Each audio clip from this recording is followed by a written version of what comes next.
Good morning. I'm doing another minute with Linnett, which I've had some stick for, but you know, it is good. It's all good, and I think the stuff that I'm finding it on is interesting.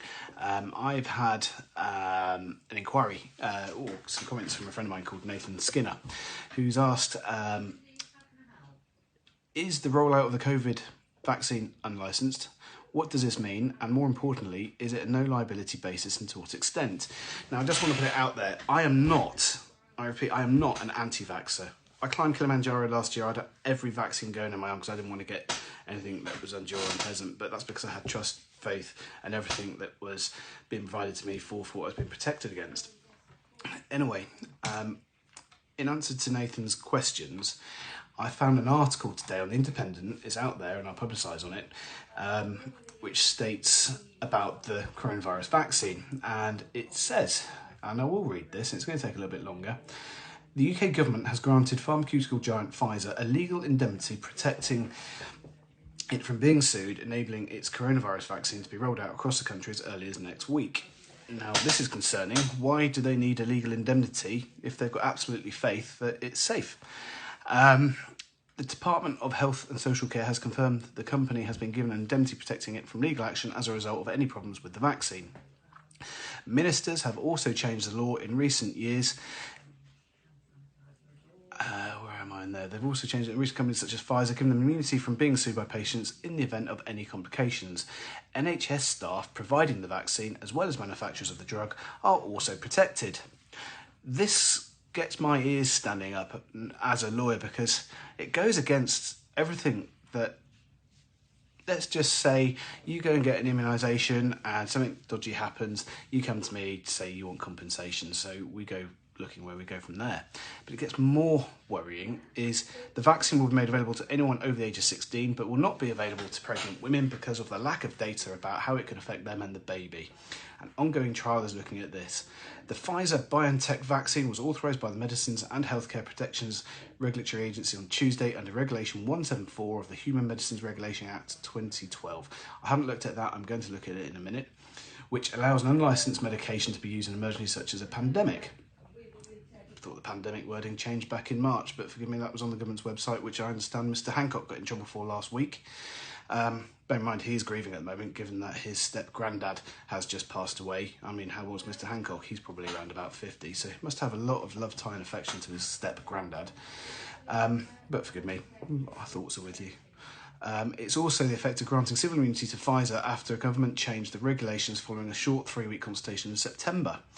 In a press conference with journalists on Wednesday, Ben Osborne, the Pfizer's UK managing director, refused to explain why the company needed an indemnity. Bit of a question, that. Why? He said, "We're not actually disclosing any of the details around any of the aspects of the agreement and specifically around the liability clauses." Asked when the full data of the vaccine's clinical trial would be published, the company said this was still being worked on. Interesting. Really provides you with encouragement to want to have this vaccine. Dr. Barclay Phillips, medical director for Pfizer UK, said the publication is in progress. The priority absolutely had to be the regulatory submissions to MHRA, EMA and FDA. That was the most important thing we needed to do. The full protocol was published, was available for everyone and to see, and the team working on the publication of the manuscript in parallel to the regulatory submissions.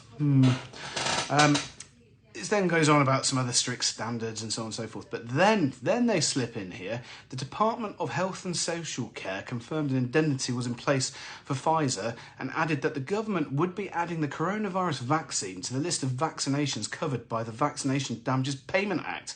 What this provides for is a payout of $121,000 for anyone who is permanently disabled or harmed as a result of a listed vaccine.